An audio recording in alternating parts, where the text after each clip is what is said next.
Hello viewers. जिस तरह से एक स्वस्थ शरीर के बिना हमारी ज़िंदगी की कल्पना ही बेकार है।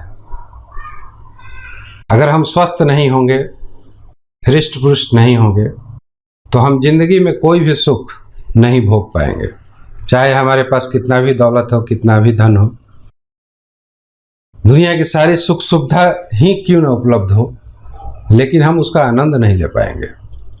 ठीक उसी तरह से अगर लग्नेश की स्थिति कुंडली में अच्छी नहीं हो तो बाकी के सारे ग्रह चाहे कितने भी अच्छे भाव में क्यों न बैठे हों, अच्छे रिजल्ट क्यों न दे रहे हों, उसका कोई मतलब ही नहीं रह जाता। अगर ज़िंदगी की सारी सुख सुविधा भोगनी है तो उसके लिए हमारे शरीर का स्वस्थ होना जरूरी है। कुंडली हमारा आईना है। कुंडली देखकर हम ये पता लगा सकते हैं कि हमारे लग्नेश की स्थिति क्या है, हमारे धनेश की स्थिति क्या है। तो मित्रों, आज हम लग्नेश के ऊपर ही चर्चा करने जा रहे हैं। अगर लग्नेश आपके प्रथम भाव में हो तो किस तरह से आपकी स्थिति रहती है, द्वितीय भाव में हो तो वह किस तरह का प्रभाव देता है, तृतीय भाव में हो तो वह किस तरह का प्रभाव देता है, आज हम इसकी विस्तार से चर्चा करेंगे। तो मैं एस्ट्रो सर से सुरेंद्र राय स्वागत करता हूं आपको अपने चैनल में और उम्मीद करता हूं कि आप बहुत ही बढ़िया होंगे। तो आइए सबसे पहले हम देखते हैं कि यदि किसी भी व्यक्ति की कुंडली में लग्न में ही लग्नेश बैठा हो तो क्या प्रभाव पड़ता है। तो लग्न क्या है? लग्न आपका शरीर है, लग्न आपका मन है, लग्न आपका व्यक्तित्व है। तो यदि लग्न भाव का स्वामी खुद लग्न में ही बैठे तो इसका मतलब क्या निकलता है? इसका मतलब यही निकलता है कि आप खुद लग्नेश हैं और आप अपने आप में ही स्थित हो गए हैं, यानी आपको अपने ऊपर पूरी कमांड है। जितनी भी इंद्रियां हैं आपकी, उन सबों पर आपकी अपनी कमांड होगी। आप अपनी इच्छा से उसे अच्छा कर सकते हैं, अपनी इच्छा से उसे गलत रास्ते पर भी ढकेल सकते हैं। लग्न में लग्नेश के बैठने के कारण व्यक्ति का जो इम्यून सिस्टम होता है वह बहुत मजबूत होता है। एक साहसिक प्रवृत्ति होती है व्यक्ति में, लेकिन हाँ, क्रोध की भी मात्रा ऐसे व्यक्ति में अधिक पाई जाती है। लेकिन जहाँ तक अपने व्यक्तित्व का सवाल है, ऐसे व्यक्ति का व्यक्तित्व भी उसके इच्छा पर ही डिपेंड करता है। अब ये ग्रहों के ऊपर डिपेंड करता है कि यदि सॉफ्ट ग्रह बैठे हुए हैं, बृहस्पति बैठे हुए हैं, चंद्र बैठे हुए हैं, शुक्र बैठे हुए हैं, बुध बैठे हुए हैं, तो हालांकि थोड़ा थोड़ा करके अलग अलग प्रभाव जरूर होगा ग्रहों के अनुसार, लेकिन ये कोई क्रूर ग्रह में नहीं आते हैं, ये सारे सॉफ्ट ग्रह में हैं, तो व्यक्ति का नेचर भी सॉफ्ट होगा। लेकिन वही अगर कहीं मंगल और सूर्य आपके उस लग्न में बैठे हुए हैं, आपके लग्नाधिपति वही हैं, आपके नेचर में एक थोड़ा सा क्रूरतापन भी देखा जा सकता है। हाँ, कोई भी काम वगैरह करने के लिए आपका व्यक्तित्व, आपका पर्सनालिटी एक बहुत ही मायने रखेगा। यदि उस तरह के ग्रह हैं तो समाज में आपसे लोग डरेंगे भी, आपके पास पावर भी होगा, आपके पास अधिकार भी होगा। जो भी ग्रह वहाँ पर रहेंगे वे आपके, उनकी सीधी दृष्टि 7वें भाव पर भी जाएगी।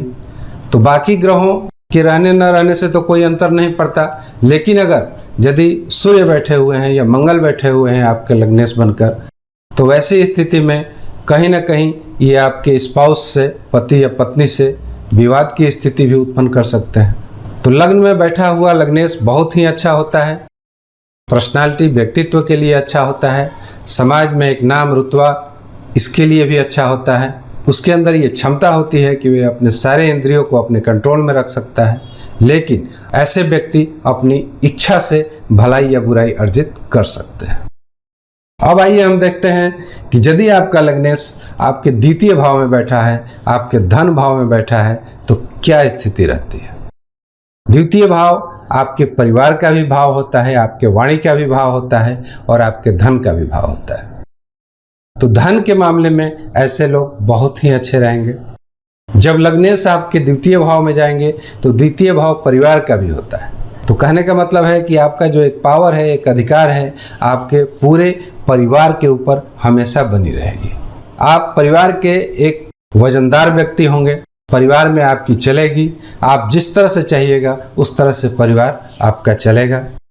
वाणी में भी एक दमखम होगा। हाँ, अब ये ग्रहों के ऊपर है कि यदि आपके ये सॉफ्ट ग्रह बैठे हुए हैं तो आपकी वाणी मधुर भी हो सकती है, और यदि ये क्रूर ग्रह बैठे हुए हैं, मंगल हैं या सूर्य हैं, तो वैसी स्थिति में आपकी वाणी में एक क्रूरता भी देखी जा सकती है।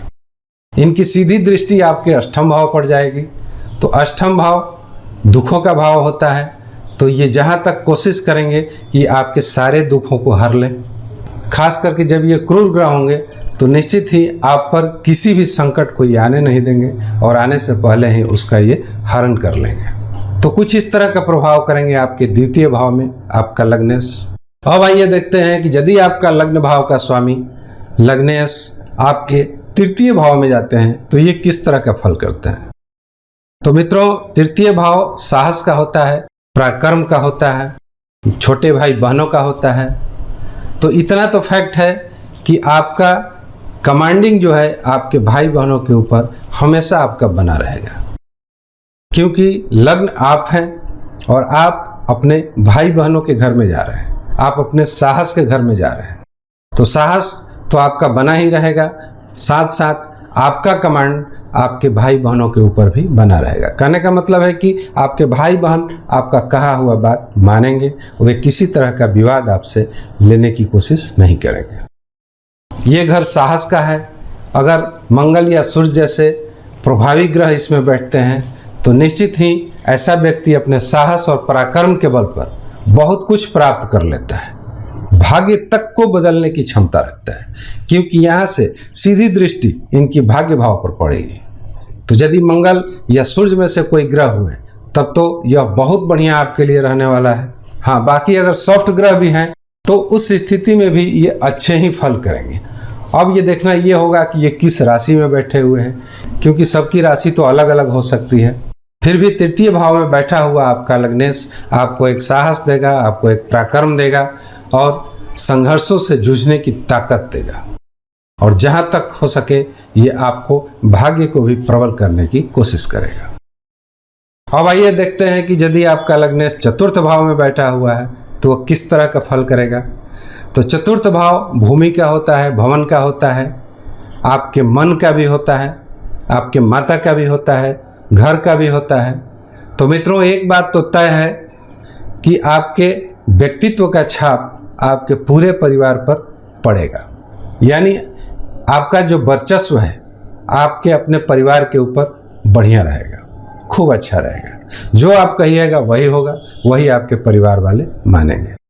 सुख, ऐश्वर्य, धन संपत्ति की अगर दृष्टि से देखा जाए तो चतुर्थ भाव में बैठा लग्नेश बहुत ही अच्छा होता है। अब ये राशि के ऊपर भी डिपेंड करेगी कि किस तरह की राशि वहाँ पर है, या फिर कहीं लग्नेश आपके शनि या राहु जैसे क्रूर ग्रहों के प्रभाव में तो नहीं है, इस चीज़ को भी देखना पड़ेगा।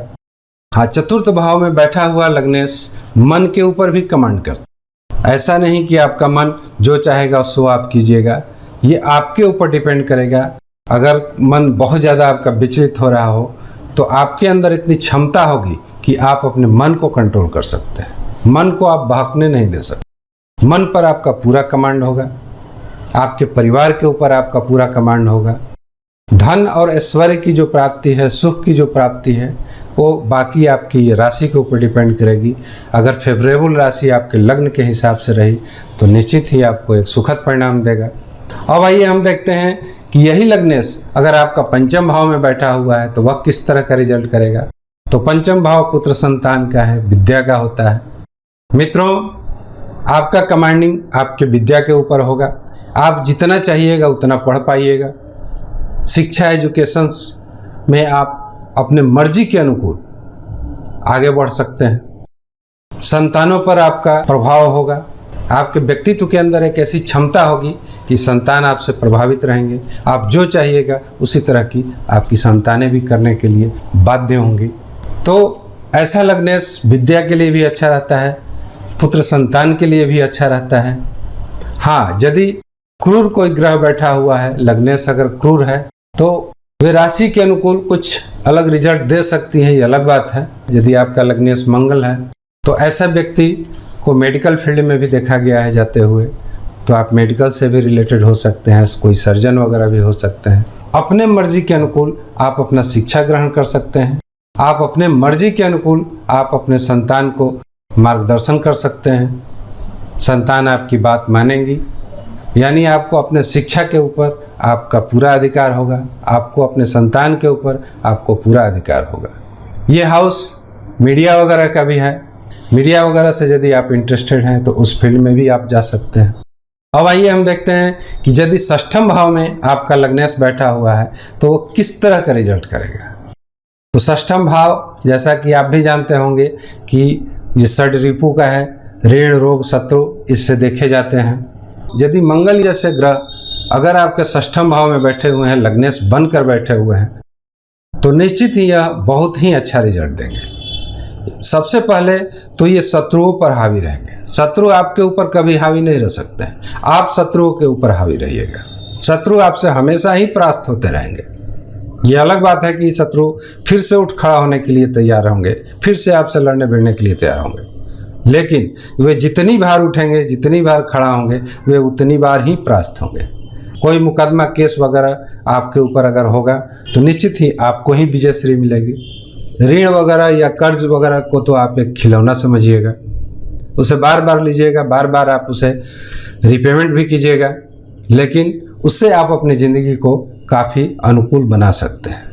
तो यदि मंगल या सूर्य जैसे ग्रह उस षष्ठम भाव में आपके लग्नेश होकर बैठे हुए हैं तो ये आपको बहुत ही अच्छा रिजल्ट देंगे। ऐसे ग्रह आपको अपनी बीमारियों से भी दूर रखेंगे। लेकिन हाँ, यदि यही कोई अगर सॉफ्ट ग्रह है तो हो सकता है कि आप यदा कदा बीमार रहें। अगर शनि, राहु या केतु जैसे ग्रहों का प्रभाव आपके लग्नेश के ऊपर पड़ रहा हो तो ऐसी स्थिति में आप थोड़ा ज़्यादा ही बीमार रह सकते हैं। सूर्य यदि आपके लग्नेश हुए और आपके ये षष्ठम भाव में बैठे हुए हैं तो आपके बड़े बड़े शत्रु हो सकते हैं जिनसे आपको लड़ाई लड़नी पड़ सकती है। बाकी अगर सॉफ्ट ग्रह हैं, शुक्र हुए, चंद्रमा हुए, बुध हुए या बृहस्पति हुए, तो इन सब ग्रहों के होने पर थोड़ी सी बीमारियों की आपको डर अवश्य रहेगी। हाँ, लग्नेश यदि आपका षष्ठम भाव में बैठा हुआ है तो आप सेवा प्रधान व्यक्ति होइएगा। किसी भी जॉब वगैरह में हो सकते हैं या ऐसा काम जिसमें सेवा प्रोवाइड किया जाता हो, उस तरह का काम आप अपने जीवन में कीजिएगा। यदि आपका लग्नेश सप्तम भाव में बैठा हुआ है तो यह किस तरह का रिजल्ट देगा। तो षष्ठम भाव आपके पार्टनर का होता है, इससे वैवाहिक जीवन को भी देखा जाता है। तो इतना तो निश्चित है कि आपका अधिकार आपके पत्नी के ऊपर होगा। ऐसा नहीं कि आपके पति या पत्नी का अधिकार आपके ऊपर होगा, आपका ही अधिकार उनके ऊपर होगा। यानी जिस तरह से आप चाहिएगा उस तरह से वे चलेंगी या चलेंगे। आप अपने इच्छा अनुसार आप अपने वैवाहिक जीवन को चला सकते हैं। अगर आपके लग्नेश मंगल जैसे ग्रह हैं तो थोड़ी सी वैवाहिक जीवन में कटुता भी आ सकती है, कोई कोर्ट केस वगैरह भी हो सकता है। इसमें भी यदि राहु, शनि जैसे या केतु जैसे ग्रह दृष्ट करते हों आपके लग्नेश को तो थोड़ा बहुत वैवाहिक जीवन और ज़्यादा डिस्टर्ब हो सकता है। बाकी अगर कोई सॉफ्ट ग्रह इसमें बैठे हुए हैं तब तो बहुत ही अच्छा रहने वाला है। पति या पत्नी आपके अनुकूल होंगे, जिस तरह से आप चाहिएगा वे उस तरह से आजीवन आपका सहयोग करते रहेंगे। व्यापार वगैरह की भी दृष्टि से लग्नेश का सप्तम भाव में बैठना बहुत ही अच्छा है। आप व्यापार वगैरह से भी आप अपनी ज़िंदगी को आगे बढ़ा सकते हैं। अब आइए देखते हैं कि यदि आपका लग्नेश अष्टम भाव में बैठा हुआ है तो वह किस तरह का फल देगा।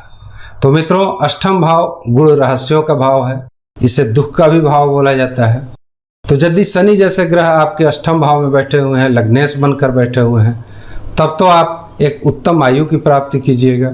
आपकी उम्र बहुत ही लंबी होगी। यदि सूर्य या मंगल जैसे ग्रह बैठे हुए हैं तो ये थोड़ा सा एक्सीडेंटल लाइफ दे देते हैं। वाहन वगैरह से आपको सावधान रहना पड़ेगा क्योंकि चोट चपेट एक्सीडेंट की ज़्यादा संभावनाएं बनी रहती है। बाकी अगर सॉफ्ट ग्रह हैं तब तो कोई दिक्कत वाली बात नहीं है। हाँ, लग्नेश अगर आपका अष्टम भाव में जाकर बैठ जाए तो ये आप एक खोजी प्रवृत्ति का हो जाइएगा। आप एक रिसर्चर हो सकते हैं, आप ऑकल्ट साइंस के जानकार हो सकते हैं, एस्ट्रोलॉजी या किसी अध्यात्म के क्षेत्र में जा सकते हैं जिसमें कि आप कुछ गुण रहस्यों का पता लगा सकें। अष्टम भाव में बैठा हुआ कोई भी ग्रह द्वितीय भाव को भी देखता है, अतः अपने तरफ ये धन को भी आकर्षित करता है। तो हो सकता है कि ऐसे व्यक्ति को ससुराल से भी धन की प्राप्ति हो। यदि आपका लग्नेश आपका नवम भाव में बैठा हुआ है तब क्या फल आएगा। जैसा कि आप जानते हैं कि नवम भाव भाग्य का भाव होता है, पिता का भाव होता है, धर्म का भाव होता है। यदि यह कोई क्रूर ग्रह है, सूर्य है, मंगल है या शनि है, तब तो यहाँ से बहुत अच्छा रिजल्ट नहीं देखा जाएगा। 9वें भाव में क्रूर ग्रह का होना उतना अच्छा नहीं माना जाता है, लेकिन अगर कोई सॉफ्ट ग्रह इसमें बैठे हुए हैं तब यह आपके भाग्य के लिए बहुत ही अच्छे रहते हैं। यानी आप अपने इच्छा के अनुकूल आप अपने भाग्य को डेवलप कर सकते हैं। आप अपनी मर्जी के अनुकूल आप अपने भाग्य को एक सही रास्ता दिखा सकते हैं। तो ऐसे लोग भाग्यवान बोले जाते हैं। इनका दृष्टि सीधा आपके तृतीय भाव पर पड़ती है, तो ऐसे लोग अपने भाग्य को संघर्ष के बल पर अपने अधीन कर लेते हैं। अब आपके यदि 10वें भाव में आपका लग्नेश बैठा हुआ है तो ये किस तरह का फल करेंगे? तो इस भाव में यदि सूर्य, मंगल या शनि जैसे ग्रह हैं तब तो ये आपको बहुत ही अनुकूल फल देने वाले हैं।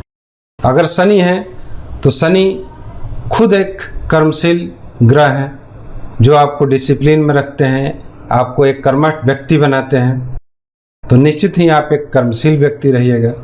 सूर्य यदि आपके 10वें भाव में बैठा हुआ है लग्नेश बनकर, तो ये आपको एजुकेशंस के माध्यम से कोई अच्छी जॉब दे सकता है, एडमिनिस्ट्रेटिव जॉब आपको प्रदान कर सकता है। यदि मंगल भी है तो मंगल भी आपको एक अच्छा जॉब दिला सकता है। यानी आपके कैरियर को, अगर ये तीनों ग्रह में से कोई ग्रह है तो ये आपके कैरियर को 4 चांद लगा देंगे। बाकी अगर कोई नॉर्मल ग्रह है तो ये अपने अपने बुद्धि और विवेक के हिसाब से ये आपको फल देंगे। यानी लग्नेश का कर्म भाव के अंदर बैठना बहुत ही अच्छा रहता है। जो भी ग्रह हो, आपका पूरा पूरा अधिकार होगा आपके कर्म के ऊपर। तो निश्चित ही हर व्यक्ति चाहता है कि हम अच्छा कर्म करें, अपने आप को कर्मों के द्वारा हम आगे बढ़ाएं। अब ये उसकी मजबूरी होती है कि किसी का भाग्य साथ नहीं देता है तो व्यक्ति आगे नहीं बढ़ पाता है। हाँ, इनकी एक दृष्टि आपके 4th भाव पर भी जा रही है, अतः 4th भाव में भी ये अच्छा ही फल करेंगे यदि सूर्य, मंगल या शनि जैसे ग्रह ना हो तो। अब आइए देखते हैं कि यदि आपके लग्न का स्वामी आपके 11 भाव में बैठा हुआ है, लाभ भाव में बैठा हुआ है, तो किस तरह का फल करेगा। तो मित्रों, ऐसा कहा जाता है कि लाभ भाव में बैठा हुआ कोई भी ग्रह अच्छा ही फल करता है, वह लाभ की ही प्राप्ति कराता है। तो आप खुद जाकर लाभ भाव में बैठ गए हैं, तो इसका मतलब यह हुआ कि आप सोर्स ऑफ इनकम के घर में बैठे हुए हैं। यानी आपके चारों तरफ सोर्स ऑफ इनकम ही होगा। आप जिधर भी नज़र दौड़ाइएगा आप वहाँ से अपने सोर्स ऑफ इनकम को जनरेट कर सकते हैं। यानी हर तरह से आपको इनकम की प्राप्ति होगी, चाहे वो पैतृक प्रॉपर्टी को लेकर हो, मकान को लेकर हो, एग्रीकल्चर से हो, नौकरी से हो, यानी बहुत सारे आपके मीन्स हो सकते हैं जो आपको इनकम हमेशा पहुंचाते रहे। इनकी एक दृष्टि 5वें भाव पर भी जा रही है। इससे आपके संतान भी प्रभावित होंगे, आपकी एजुकेशन भी प्रभावित हो सकती है। अब ये कौन से ग्रह है इसके ऊपर डिपेंड करेगा, लेकिन इतना निश्चित है कि आपका लग्नेश जो भी हो, अगर आपके 11 भाव में बैठा हुआ है तो ये आपको धन देगा ही देगा। अब यदि आपका लग्नेश आपके 12 भाव में बैठा हुआ है तो ये किस तरह का फल करेगा। हालांकि 12 भाव को अच्छा नहीं बोला जाता है, 12 भाव को खर्च का भाव बोला जाता है, देश विदेश का भाव बोला जाता है। तो यदि आप किसी विदेश के कारोबार से जुड़े हुए हैं या आप अपने जगह को छोड़कर विदेश चले गए हैं तो निश्चित ही आप एक बहुत ही सुखी इंसान बनकर रहिएगा जहाँ भी रहिएगा। हाँ, यदि आप बाहर नहीं गए हैं, आप अपने जन्म स्थल से ही जुड़े हुए हैं, तो यह आपको ऐसा एक व्यक्तित्व देगा कि आप अपनी ऊर्जा को व्यय करते ही रहिएगा। अगर आप अपनी शारीरिक ऊर्जा को व्यय नहीं करते हैं तो यह आपको चैन से बैठने नहीं देगा, यह आपके अर्थ को खर्च कराएगा। अगर अर्थ भी नहीं है आपके पास तो ये आपको मानसिक व्यय कराएगा। कहने का मतलब है कि ये भाव खर्च का है तो ये आपको खर्च के नज़दीक हमेशा रखेगा, चाहे वो खर्च आपका शारीरिक हो, मानसिक हो या आर्थिक हो। इनका एक दृष्टि आपके शत्रु भाव पे भी जा रही है। अब ये ग्रहों के ऊपर डिपेंड करता है कि आपका लग्नेश कौन है। हाँ, यदि आपके मंगल हैं, सूर्य हैं या शनि हैं तब तो आपके 6वें भाव में देखना बहुत ही अच्छा रहेगा। आपके शत्रुओं को ये कभी पनपने नहीं दे सकते हैं। तो मित्रों, खैर जो भी ग्रह हो, 12 भाव में उतना अच्छा अपेक्षा नहीं की जा सकती है। हाँ, यदि आप किसी विदेशी कारोबार से जुड़े हैं, एमएनसी कंपनी वगैरह से जुड़े हैं, तब तो आपके लिए ये बहुत बेहतरीन रहने वाला है। तो यदि मेरे वीडियो का कंटेंट अच्छा लगे तो कृपया लाइक, शेयर और सब्सक्राइब जरूर कीजिएगा। चलिए मिलते हैं एक नए वीडियो के साथ। Thanks for watching. नमस्कार।